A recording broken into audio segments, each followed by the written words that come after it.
एक नई शुरुआत, बुजुर्गों को मिलेगा आत्मबल। भारत की सीनियर यानी बुजुर्गों की आबादी 60 वर्ष या उससे अधिक आयु के व्यक्ति के रूप में माना गया है, जो तेजी से बढ़ रही है और सीनियर लिविंग हाउसिंग के लिए एक बड़ा बाजार भी तैयार कर रही है। एक अनुमान के अनुसार साल 2024 में सीनियर सिटीजन्स की आबादी 156.7 मिलियन से बढ़कर 2050 तक 346 मिलियन तक दोगुनी से अधिक होने का अनुमान है। बुजुर्गों की आबादी में आ रहा ये बदलाव भारत को दुनिया की दूसरी सबसे बड़ी बुजुर्ग आबादी का घर बना देगा, जो कई बड़ी और महत्वपूर्ण चुनौतियों के साथ साथ कई सारे नए अवसर भी पैदा करेगा। दिल्ली में आयोजित कार्यक्रम के दौरान सामाजिक न्याय एवं अधिकारिता मंत्रालय के सचिव अमित यादव ने कहा, सभी के लिए सुरक्षा सुनिश्चित करना, विशेष रूप से वरिष्ठ नागरिकों जैसी कमजोर आबादी के लिए सर्वोच्च प्राथमिकता है। इसमें न केवल शारीरिक सुरक्षा बल्कि वित्तीय सुरक्षा, साइबर अपराधों से बचाव और मानसिक स्वास्थ्य को संबोधित करना भी शामिल है। इन चिंताओं को दूर करने के लिए सरकारी एजेंसियों, पुलिस विभागों और विभिन्न हितधारकों के बीच सहयोग महत्वपूर्ण है।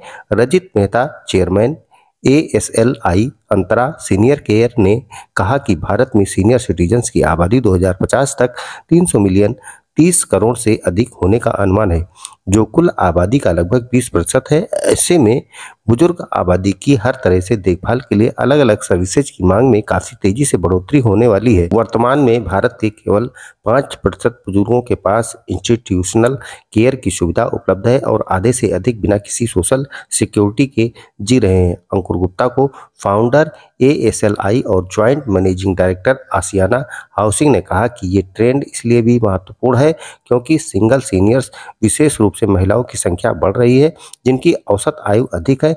भारत के सीनियर सिटीजन्स के जीवन क्षेत्र में अपनी बढ़ती क्षमता के प्रमाण के रूप में पिछले एक दशक में उल्लेखनीय वृद्धि देखी गई है, जिसमें अब पूरे देश में 20,000 से अधिक स्पेशलाइज्ड यूनिट्स तैयार किए गए हैं। यह उपलब्धि देश में सीनियर सिटीजन्स की केयर और रियल एस्टेट डेवलपमेंट के प्रति दृष्टिकोण में एक महत्वपूर्ण क्षण है। तो असली association senior living India senior care के लिए काम करता है। प्राइवेट सेक्टर प्लेयर्स जो हैं उनको रिप्रेजेंट करता है। हमारा मकसद है कि हम सेक्टर को ठीक से डेवलप कर पाएँ, तो जो पॉलिसीज़ चाहिए, रेगुलेशंस चाहिए, गवर्नमेंट से काम करें, एडवोकेसी करें। जैसे हरियाणा ने अभी निकाली एक पॉलिसी सीनियर लिविंग की, हमने उनके साथ काम किया उसके लिए। महाराष्ट्र रेरा ने निकाले मिनिमम गाइडलाइंस, उसमें हमने इनपुट्स दिए। दूसरा हमारा मकसद है कि जितने सारे प्लेयर्स हैं उनको हम बेस्ट प्रैक्टिसेस शेयर करें, क्या क्या इंटरनेशनल वर्ल्ड में हो रहा है, हिंदुस्तान में हो रहा है, ताकि सेक्टर को ठीक से डेवलप कर पाएँ। और हम ये एनुअल इवेंट इसलिए करते हैं कि सब इकट्ठे आ जाएं, इंडस्ट्री एक्सपर्ट्स हो, इन्वेस्टर्स हों, ताकि आगे जाके हमारे वरिष्ठ नागरिकों के लिए एक अच्छे से व्यवस्था का अवलोकन किया जा सके। सिर्फ वरिष्ठ नागरिकों के लिए इसमें क्या एज? 55 प्लस जी।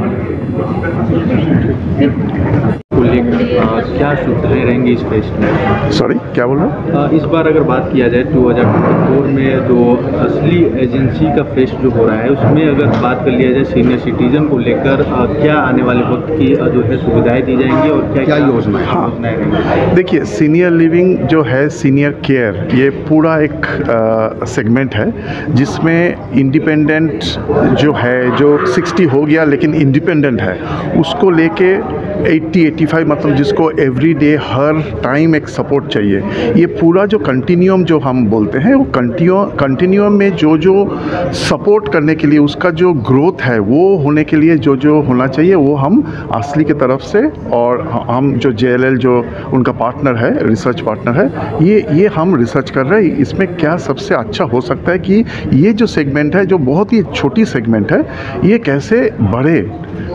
अभी जो पेनिट्रेशन है वो 1.3% है। हम ये उम्मीद कर रहे हैं कि 2030 में ये 2.5% पेनिट्रेशन होगा, लेकिन आप अगर ग्लोबली देखोगे आज के दिन 6-7% है उसका पेनिट्रेशन। तो इसका मतलब है कि एक है फिनेंशियल सपोर्ट, वो चाहिए, फिनेंशियल इंस्ट्रूमेंट्स चाहिए मार्केट में जिसके हिसाब से वो सीनियर सिटीजन्स वो खरीद सकते हैं, वो रह सकते हैं। क्योंकि बहुत इम्पॉर्टेंट चीज़ है कि मकान बनाने के लिए प्रॉब्लम नहीं है, लेकिन जो ऑपरेशंस है, ये जो ओपेक्स हम बोलते हैं ना, ऑपरेशंस कॉस्ट, उसको कैसे अफोर्डेबल बनाएं। क्योंकि एक बार बना दिया, वो खरीद लिया, लेकिन उसके बाद रेगुलर, क्योंकि सीनियर सिटीजन के लिए रेगुलर एक मेडिकल हेल्थ केयर ये सब चाहिए। सो उसके लिए बहुत इंपॉर्टेंट है कि ऑपरेशंस कॉस्ट जो हम ओपेक्स बोलते हैं उसको कैसे रिड्यूस करें। क्योंकि वो रिड्यूस करेंगे तो ही मेरे ख्याल से ये पेनिट्रेशन बढ़ेगा और अफोर्डेबिलिटी बढ़ेगा, और इसका क्या होगा कि जो सीनियर सिटीज़न, जो सीनियर केयर एंटायर जो कंटिन्यूम है, ये अफोर्डेबल हो पाएगा। लेकिन इसमें 2-4 साल 5 साल का बात नहीं है, ये मिनिमम ऑफ 10-15 ईयर्स का एक हॉराइजन लेके मैं चल रहा हूँ। नमस्कार, मैं ललित गुप्ता। अगर हमारा ये वीडियो आपको अच्छा लगा तो इसे लाइक व शेयर ज़रूर करें, और हाँ, कमेंट करके ज़रूर बताएं कि आपको हमारा ये वीडियो कैसा लगा।